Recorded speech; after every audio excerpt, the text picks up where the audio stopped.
नमस्कार, आप देख रहे हैं डॉक्टर साहिब आपके साथ मैं हूं मुस्कान को। आज के इस एपिसोड में हम बात करेंगे स्लीप एपनिया के बारे में। हम ये जानेंगे कि कई बार ऐसा जब लोग सोते हैं तो बहुत तेज़-तेज़ खर्राटे लेते हैं।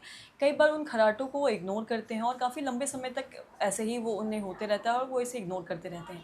लेकिन आज हम बात करेंगे कि खर्राटे लेना क्या ये स्लीप एपनिया का लक्षण हो सकता है और इसका इलाज करवाना कितना ज़रूरी है? इसी पे बात करने के लिए आज हमारे साथ मौजूद है बिहार के जाने-माने पल्मोलॉजिस्ट में से एक डॉक्टर सुनील कुमार अग्रवाल। साथ ही आपको बता दिया कि पीएमसीएच से रिटायर्ड है। सर नमस्कार, बहुत-बहुत स्वागत है। धन्यवाद। सर आपसे जानना चाहेंगे, खर्राटे बहुत लोगों को होते हैं, लेकिन खर्राटे को लोग इग्नोर करते हैं कि ये एक आम चीज़ है, सबको होता है। लेकिन खर्राटे क्या स्लीप एपनिया का एक लक्षण हो सकता है? यस। जितने खर्राटे लेते हैं सबको स्लीप एपनिया नहीं होता, बट उसमें से जांच करने से पता चलेगा हुँ, कि उसको एपनिया है कि नहीं।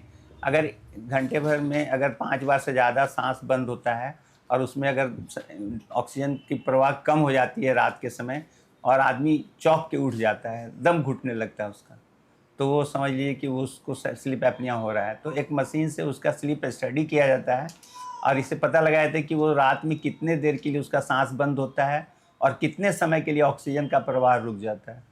और ये हाइपॉक्सिया वाला स्टेट हो जाता है जितने उतनी देर ऑक्सीजन उसे नहीं मिलती है और वो शरीर को के अन्य अंगों को प्रभावित करता है, बीपी, शुगर और भी कई बीमारियों को जन्म दे सकता है।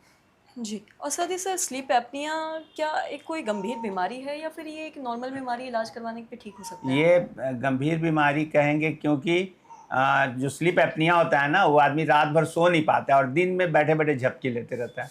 अगर कोई गाड़ी चला रहा है और दिन में अगर गाड़ी चलाते हैं उसको झपकी आए तो सोचिए क्या हाल होगा।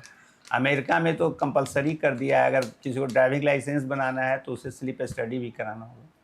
जी। और साथ ही सर अगर स्लीप एपनिया क्या किसी को भी किसी भी उम्र में हो सकता है, चाहे लड़का-लड़की, बच्चे, बुज़ुर्ग क्या किसी को भी हो सकता जनरली देखा गया कि मोटापा ग्रस्त लोगों में ज़्यादा होता है, जिनके गर्दन की मोटाई ज़्यादा होती है, वज़न ज़रूरत से ज़्यादा होता है, उन लोग को ज़्यादा देखा गया है। लेकिन सामान्य वज़न या थोड़ा अधिक वज़न वाले को भी स्लीप एपनिया हो सकता है। खर्राटा आते रहता है और उनको झपकी आता है दिन में, उनको हम लोग उसका हिस्ट्री लेते हैं, तो हम लोग पता लगाते हैं कि इनको कितना एपनिया हो रहा है और फिर जाँच करके और कन्फर्म कर देते हैं। जी। और साथ ही सर अगर किसी को लंबे समय तक खर्राटे हो रहे हैं और इसे अगर वो इग्नोर करते हैं, तो हो सकता है कि किसी और बड़ी बीमारी का भी लक्ष्य वो कारण बन सकता है? यस, अगर बहुत देर के लिए अगर हवा नहीं जाएगा फेफड़े में तो तो उनसे उससे घातक प्रभाव भी हो सकता है और कभी भी कुछ अनहोनी भी हो सकती है।